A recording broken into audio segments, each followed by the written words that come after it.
Assalamualaikum warahmatullahi wabarakatuh. Alhamdulillahirabbil alamin wassalatu wassalamu ala Rasulillah wa ala alihi washabbihi ajmain. Subhanaka la ilma lana illa ma 'allamtana innaka antal alimul hakim. Rabbi shrah li sadri wa yassir li amri wahlul 'uqdatam min lisani yafqahu qawli amma ba'd. Alhamdulillahirabbil alamin. Kita bersyukur terus-menerus kepada Allah saudara sekalian. Kita mohon pada Allah supaya kita dikasih istiqomah dalam ketaatan, supaya kita terbiasa tilawah, ya, satu hari 1 juz, atau satu hari 2 juz, atau satu hari 3 juz. Kita mohon pada Allah supaya dikasih ketaatan, beribadah, berjihad, melakukan amar ma'ruf nahi munkar. Kita mohon pada Allah kasih kepada kita istiqomah, rezeki yang lancar, kemudahan dalam melakukan ketaatan, anak yang baik, dzurriyyah yang mulia, dan ilmu yang bermanfaat yang bisa menjadi saksi besok yaumul qiyamah atas kebaikan-kebaikan di dunia. Saudara sekalian, ini saya bacakan 3 hadis bab tentang takut kepada Allah, dan saya ngalah berkah kepada penulis kitab ini. Di sini ada sebuah kitab yang saya peroleh waktu ketika kita kuliah, ya, tahun 90-an ya. Ini saya ngalap berkah kepada Al-Ustaz Dr. Muhammad Faiz Almat, yang beliau mengarang kitab Qabasun min Nuri Muhammadin sallallahu alaihi wasallam. Jadi ini adalah sebuah hadis, ya, sekitar 1100 hadis, ya, yang pilihan, ya. Hadis itu banyak sekali. Bahkan di dalam kitab Musnad Imam Ahmad, di sana ditulis tentang 1 juta hadis. Banyak sekali. Kita ambil di sini 3 hadis yang berkaitan dengan khauf. Ya. Jadi khauf, takut minallah, jadi takut kepada Allah. Maksudnya takut itu bagian daripada perintah Allah, supaya kita selalu ingat pada Allah. Dengan takut itu supaya kita bisa melaksanakan perintah-perintah Allah, ya. Jadi kita di dalam Al-Qur'an itu banyak sekali, ya. Ittaqillaha, ya, takutlah kalian pada Allah. Takut ini bisa bermakna takwa, ya. Jadi kalau kita lihat, takwa sendiri itu adalah imtithalu awamirillah wajtinabun nawahi. Jadi melaksanakan perintah-perintah Allah dan meninggalkan larangan-larangannya. Nah, ini cara melakukannya dengan takut pada Allah. Jadi antara takut, al-khauf, dan roja ini harus seimbang. Takut itu pada Allah dengan melaksanakan perintah Allah dan meninggalkan larangannya, dan roja itu berharap pada Allah. Itu harus sama. Hadis yang pertama adalah, ya, jadi man khafallaha khawwafallahu minhu kulla syai'in, ya. Man, siapa saja, khafallaha, yang takut kepada Allah, khafallahu minhu kulla syai'in, maka Allah akan jadikan segala sesuatu takut pada dia, ya. Ini, ya. Jadi ini kunci kenapa para sahabat, kenapa ulama-ulama pilihan itu ditakuti oleh musuh-musuhnya atau orang-orang jahat, orang zalim, karena dia takut pada Allah. Wa malam yukhaffillaha khafallahu min kulli syai'in. Dan barang siapa yang tidak takut pada Allah, maka segala sesuatu itu tidak takut kepadanya. Rawahul Baihaqi, hadis riwayat Imam Baihaqi. Ini adalah rahasia para sahabat, para tabi'in, para ulama-ulama pilihan semacam Imam Syafi'i, Imam Abu Hanifah, Imam Hasan al-Basri, imam-imam yang Masya Allah banyak, ya. Jadi ada ratusan ulama yang hebat-hebat, luar biasa. Bahkan sahabat-sahabat yang terkenal 313 orang ahli Badar itu Masya Allah, mereka takut pada Allah. Kalau mereka itu siang, itu jihadnya luar biasa, berani mereka. Jadi ini yang menjadikan umat Islam menang. Kenapa? Mereka mencari mati, mencari syahid. Sedangkan pada malam hari mereka takut pada Allah. Mereka menangis, mereka minta istighfar pada Allah. Mereka itu berbuat merendahkan diri. Inilah doanya para nabi dan rasul dan ulama-ulama pilihan, sebagaimana doanya Nabi Ya'qub alaihissalam, bapaknya Nabi Yusuf. Inni athku basi wa khusni ilallah. Ini camkan baik-baik, ya. Ada di dalam surat Yusuf, ya. Ini sesungguhnya asku, ya, aku mengadukan kepada Allah, ya. Husni, ya, basi wa khusni. Jadi kesusahanku dan kesedihanku. Jadi mohonlah pada Allah, nanti Allah kasih yang namanya kebaikan. Jadi Ketika kita ditimpa musibah, apakah kehilangan dunia, kehilangan keluarga, kehilangan yang kita cintai, apakah kehilangan segala sesuatu, Allah uji itu, maka kita mohon pada Allah, mengadu pada Allah. Allah kasih yang lebih baik daripada yang kehilangan. Demi Allah, ini Allah memberikan kepada orang-orang yang dia uji, karena yang dia uji itu kuat, kemudian dia itu mengadu pada Allah sebagaimana doanya Nabi Yakub. Jadi Nabi Yakub ini diuji oleh Allah. Coba bayangkan, Nabi Yusuf itu putranya yang paling dicintai ya. Itu paling tampan, paling disayangi, anak dari istri kedua. Jadi istri pertama itu tuh pasti saudara ya, boleh dulu ya. Saudara dinikahi, itu syariatnya Nabi Yakub. Nah, singkat kata Nabi Yusuf ini nabi yang anak Yakub yang paling ganteng dan paling istimewa. Kemudian hilang ya. Hilang, tapi Nabi Yakub tahu ini belum meninggal. Coba bayangkan, itu mungkin sekitar 30 tahun, lama sekali pokoknya. Coba bayangkan, apa nggak sedih sampai buta ya. Nah, singkat kata begitu. Makanya ketika Nabi Yakub alaihissalam ya itu mengadu kepada Allah, maka Allah kasih yang namanya sesuatu yang lebih baik daripada itu semua. Apa itu? Ngumpul semua, ketemu Nabi Yusuf, dan kemudian mendapatkan semua apa yang diinginkan. Keluarganya baik, anaknya tobat, kemudian hartanya baik, kemudian istananya megah ya, di Mesir kan. Padahal sebelumnya miskin, anaknya rame, Kesro. Kemudian diuji dengan Nabi Yusuf dan Bunyamin. Maka ketika Nabi Yakub alaihissalam menghamba, menangis kepada Allah tiap malam, ini sesungguhnya aku bathi wa husni ilallah, aku mengadukan kepada Allah segala kesulitanku dan kesedihanku. Silahkan para duda, para janda, para orang-orang yang memiliki banyak masalah, adukanlah kepada Allah supaya Allah memberikan yang lebih baik dari semua ya. Saya kalau cerita banyak sekali. Nah, maka hadis yang pertama ini kita diajarkan supaya kita mengadu pada Allah, menangis pada Allah ya. Maka ketika kita takut kepada Allah ya, takut pada Allah, maka insya Allah Allah jadikan seluruh makhluk itu takut pada kita ya. Inilah rahasianya imam-imam yang mungkin ya yang paling sederhana. Ini saya ngalah berkah ya. Tidak semua orang bisa kayak Habib Rizik, tidak semua orang bisa kayak Habib Bahar bin Smith. Coba bayangkan, mohon maaf ini ya, oknum tentara itu mendatangi Habib Bahar bin Smith itu memakai kelompok. Coba bayangkan, Masya Allah, berani. Padahal Habib Bahar bin Smith begitu ya, itu namanya karomah ya. Jadi orang-orang itu ketakutan sekali. Jadi itu Masya Allah, banyak kalau kita bahas banyak. Jadi orang-orang yang kasih iman itu Masya Allah, Allah kasih yang namanya karomah, kekuatan yang luar biasa. Hadis kedua adalah hurrima ala ainaini antana luhuma annar.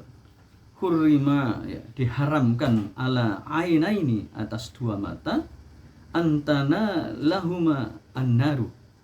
Nah, jadi diharamkan dari api neraka dua mata ya. Mata ini maksudnya sebuah pinjaman ya. Asalnya orangnya bukan matanya saja, kemudian ini kan Anda bukan maksudnya. Ini adalah kata pinjaman. Pinjaman untuk menunjukkan keseluruhan, mengambil sebagian. Misalnya 3 ekor kambing ya, bukan ekornya saja. Atau 3 pasang mata, bukan matanya doang. Maksudnya orang diharamkan dari api neraka gara-gara apa?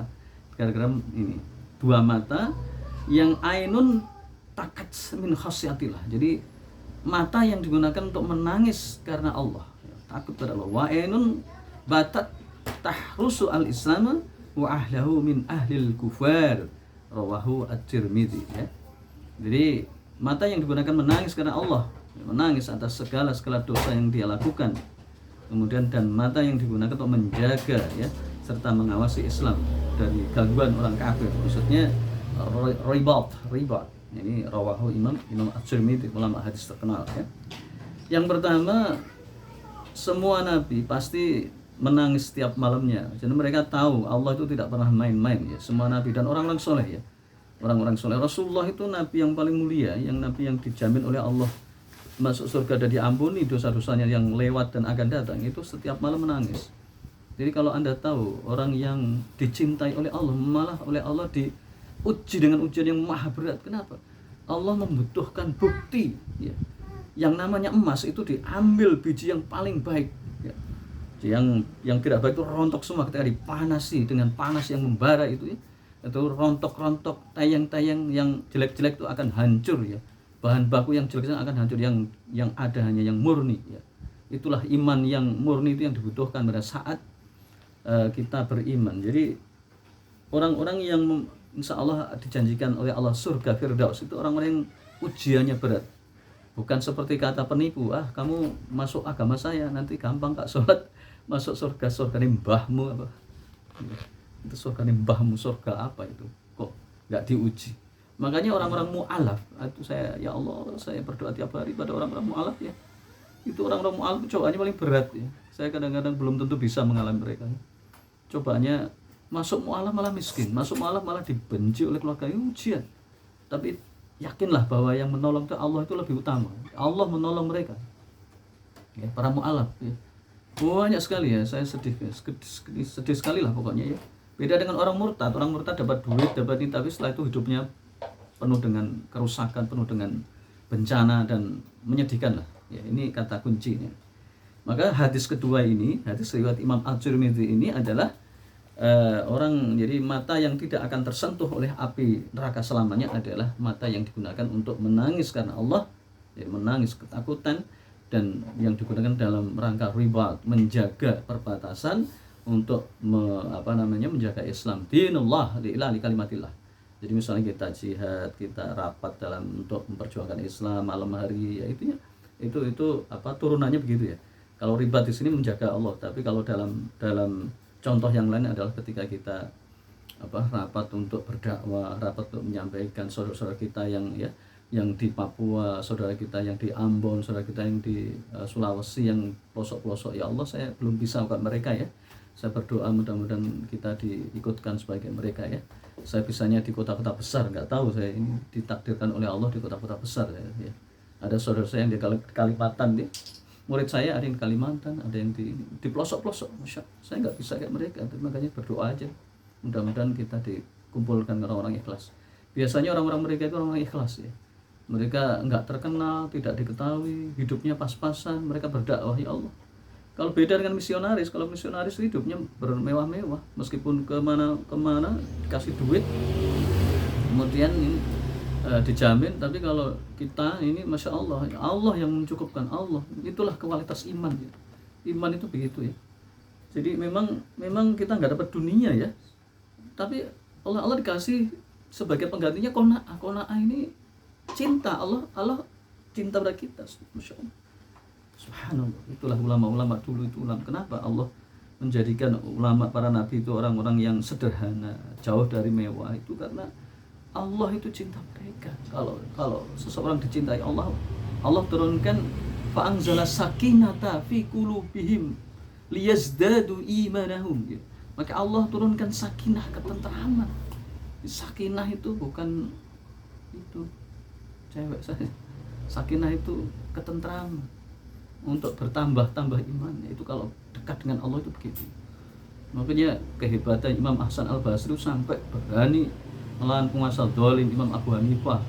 Jadi Imam Husain, Imam Hasan, Imam Ali, Imam Abu Bakar, Umar Ibn Khattab dikasih karomah bisa ngomong sampai ribuan kilometer, ya, tanpa kabel, tanpa wireless, tanpa telepon. Masya Allah. Jadi Rasulullah Muhammad SAW tiap malam menangis. Dan ya Allah, kalau saya baca itu sedih. Ya Allah, saya hanya berdoa, Rabbana la tu'akhidna in nasina aw akhtana.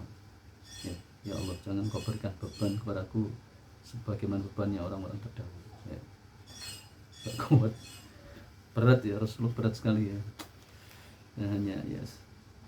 Hanya cinta pada Allah. Yang terakhir, Ra'sul hikmah makhafatullah. Jadi ini ada satu hadis ketiga ini, yang terakhir ini satu hadis tapi mengandung banyak sekali. Ini ada 5 atau berapa ini hikmah. Jadi Ra'sul hikmah makhafatullah. Jadi puncak hikmah itu adalah takut pada Allah. Jadi kalau kita pengen memiliki hikmah, kita pengen cerdas, pengen dicintai Allah dan ditakuti oleh makhluk Allah, maka cintai Allah. Karena itu puncaknya. Jadi Rasul hikmah makhafatullah. Jadi puncaknya hikmah, puncaknya kebaikan, puncaknya ahli hikmah. Hikmah itu kan paling utama paling orang misalnya memiliki segala sesuatu ya, yang mungkin kebanyakan yang paling rendah adalah harta. Itu bangga kan, kalau punya harta kan bangga. Padahal itu terakhir itu paling rendah. Kemudian yang kedua ilmu atau jasa lah, jasa itu profesi. Misalnya seorang dokter, seorang dosen itu lebih mulia daripada hartawan ya.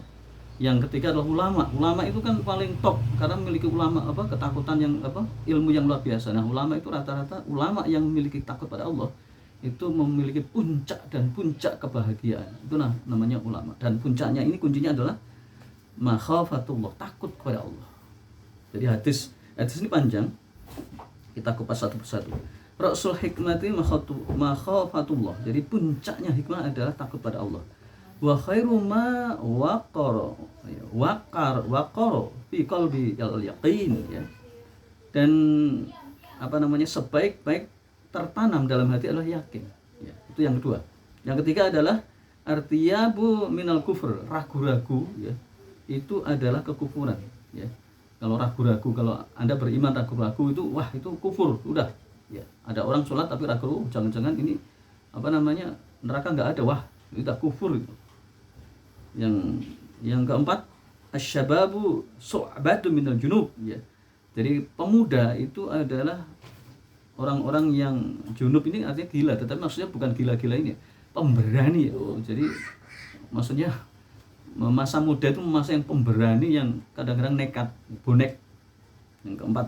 Yang kelima adalah sa'id man hudiya bi ghairi, orang yang paling bahagia, Sa'id ya. Saya punya teman namanya Sa'id. Mudah-mudahan Sa'id betulan ya. Orang yang bahagia adalah man hudiya bi ghairi, adalah orang yang bisa mengambil pelajaran dari kisah-kisah orang lain ya. Nanti kita jelaskan sekilas. Wasyaqi man saqiya fi batni ummi, dan orang yang celaka adalah orang yang celaka di dalam kandungan ibunya. Ya, kalau ibunya itu melahirkan anaknya itu susah ruwet, itu biasanya tanda-tanda celaka. Itu dari satu sisi ya. Ini biasanya bisa dirubah ya dengan doa, makanya ini penting kita kaji.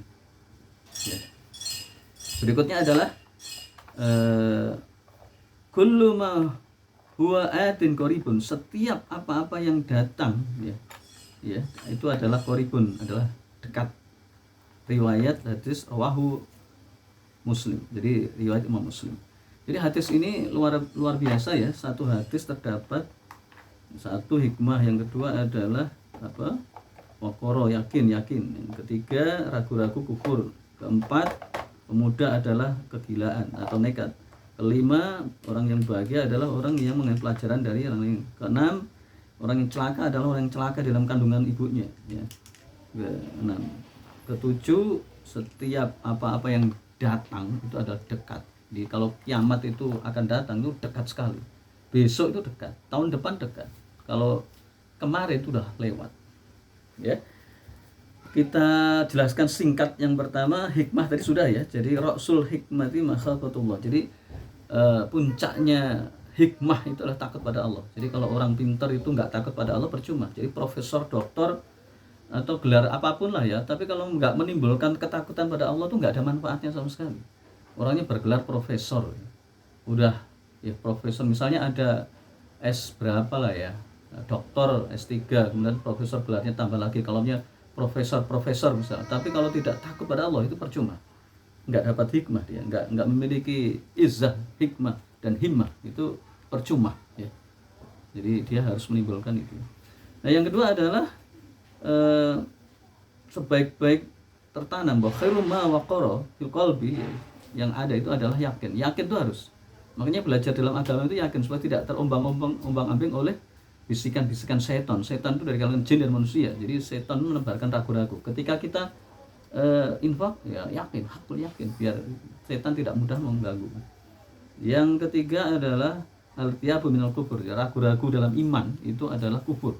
Jadi iman surga neraka Rasulullah itu jangan sampai kita ragu-ragu, karena saya pernah menemukan dulu waktu saya di Bali tahun 2000 ada mahasiswa Udayana, anak dari Jawa, dari Jombang ya. Dia ragu-ragu, dia mengatakan, untung dia berkata sehingga saya tahu, jangan-jangan Al-Quran ini buatan orang Arab. Wah, Nah, kita jelaskan, mas kamu jangan bilang begitu, belajarlah ya.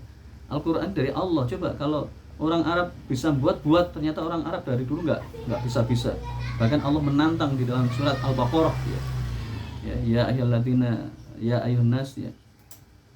In kuntum fi raibin mimma nazzalna ala abdina ya. Wahai manusia, kalau engkau ragu-ragu terhadap apa yang aku turunkan kepada kami, hamba kami Muhammad, faktu bisuratim misli, maka datanglah satu surat yang sesuai dengannya. Ya. Itu tantang dari Allah, itu untuk jin dan manusia dari dulu, dari orang Arab. Orang Arab kan pintar bahasa Arab. Itu ditantang oleh Allah dalam surat Al-Baqarah tadi. Fa ilam yastati walan tastati. Dan mereka tidak bisa. Jika mereka nggak bisa dan pasti tidak akan bisa.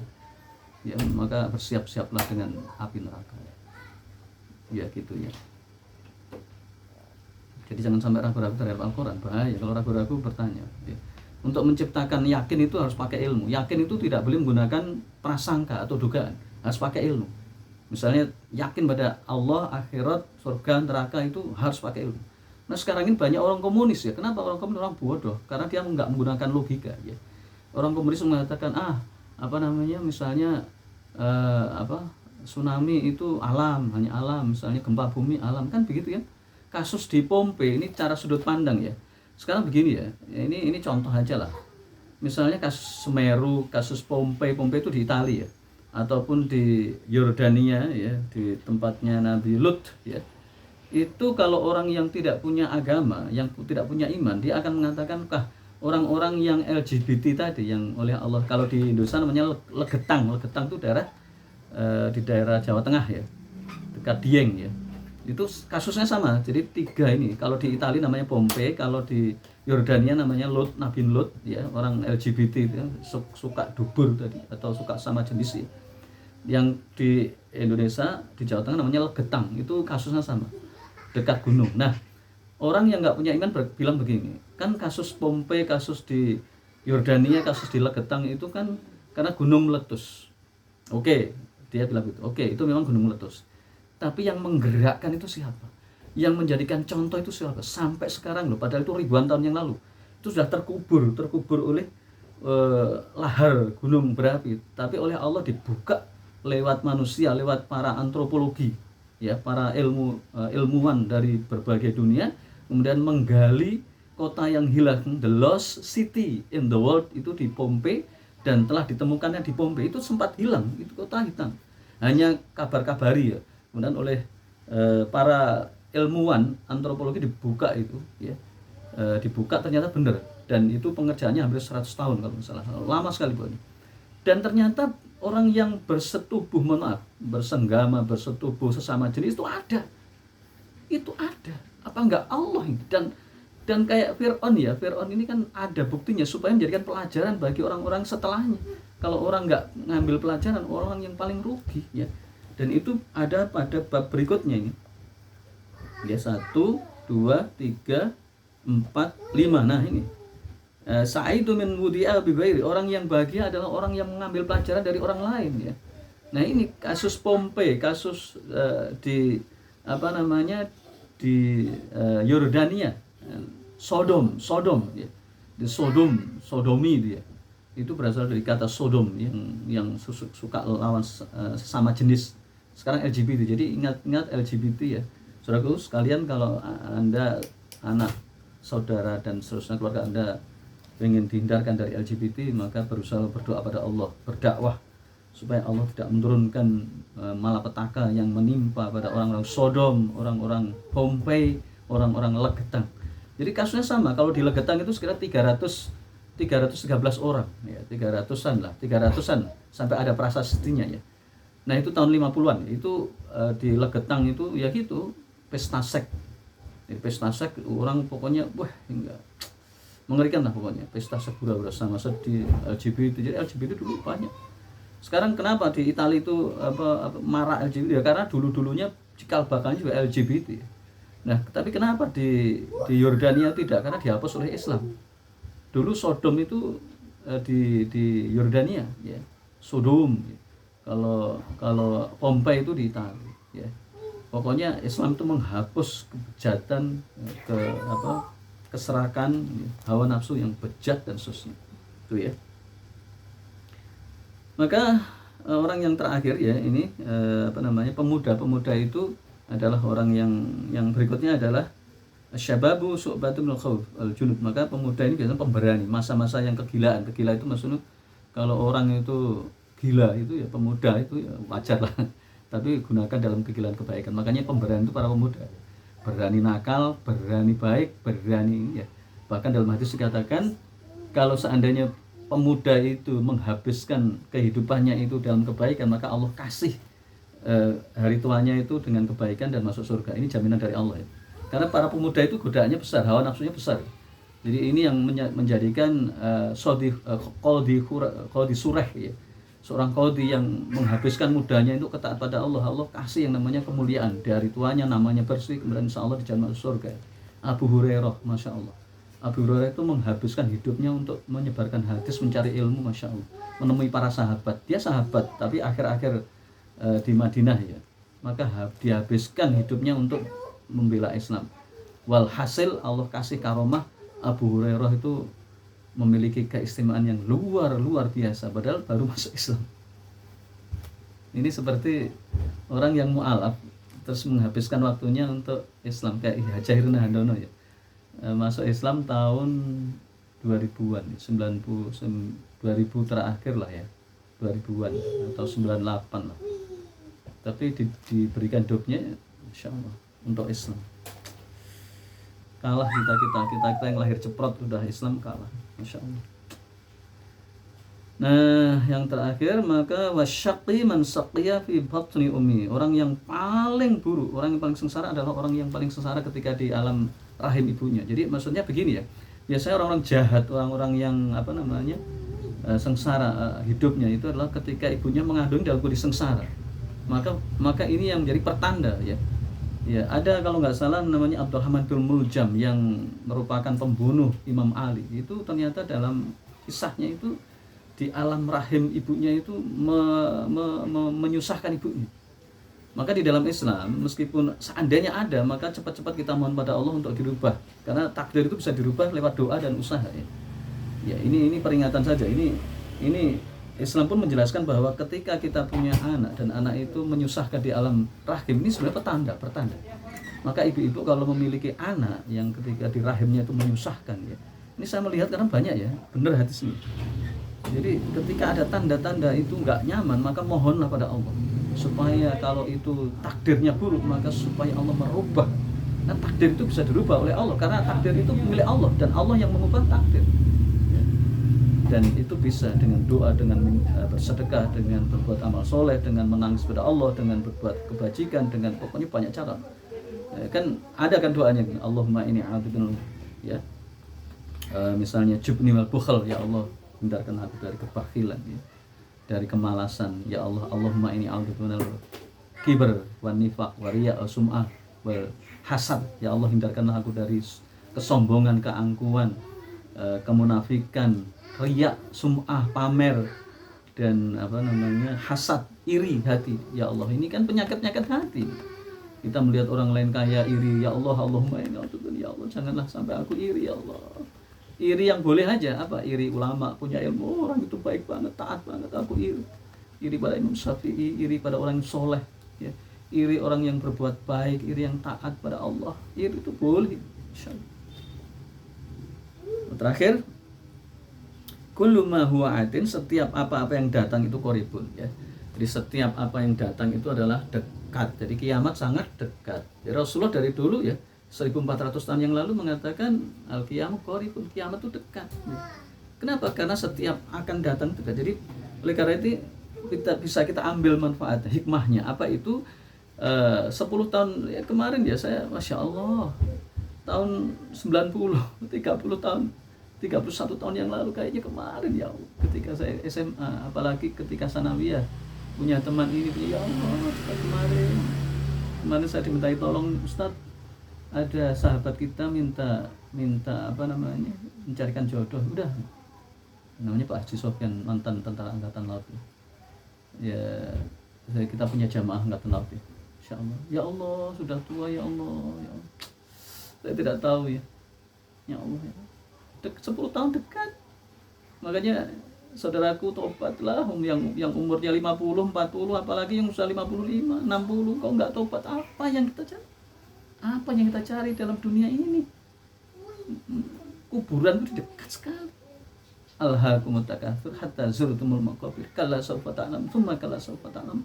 Kalla law ta'lamuna ilmal yaqin la tarawunal jahim, tsumma la tarawunaha ainal yaqin, tsumma la tus'aluna yauma idzin anin na'im. Ini kuncinya yang agak berat di sini. Tsumma la tus'aluna yauma idzin anin na'im, ya Allah. Kemudian kalian akan ditanya oleh Allah terhadap pemberian Allah, nikmat-nikmat. Kita nikmat makan, nikmat minum, satu minum aja ditanya oleh Allah. Wah, apa enggak ngeri? Ya, makanya saya kalau punya keinginan saya tunda-tunda. Saya takut pada Allah. Karena semua akan ditanya. Ditanya itu dihisap besok yang kiamah ya. Dihisap. Orang yang makan satu piring itu 300.000 akan lama sekali. Beda dengan orang yang makan satu piring 3.000. Ada tuh satu piring 3.000. Ada di rumah. Kita misalnya belanja di rumah itu kan satu piring 3.000. Kalau di warteg 13.000. Kalau di Padang 23.000. Kalau di restoran 300.000. Saya pernah di hotel itu teh 150.000. Untungnya saya dibayar, untungnya. Kan saya jadi guide pada tahun 2008. Saya jadi guide orang-orang internasional, ada Inggris, dari Bangladesh, ya pokoknya saya mohon pada Allah supaya tidak lama hisab. Aku lupa lihat stop. Mudah-mudahan berkah, ada manfaatnya, sehingga kita menjadikan barokah ya. Insyaallah.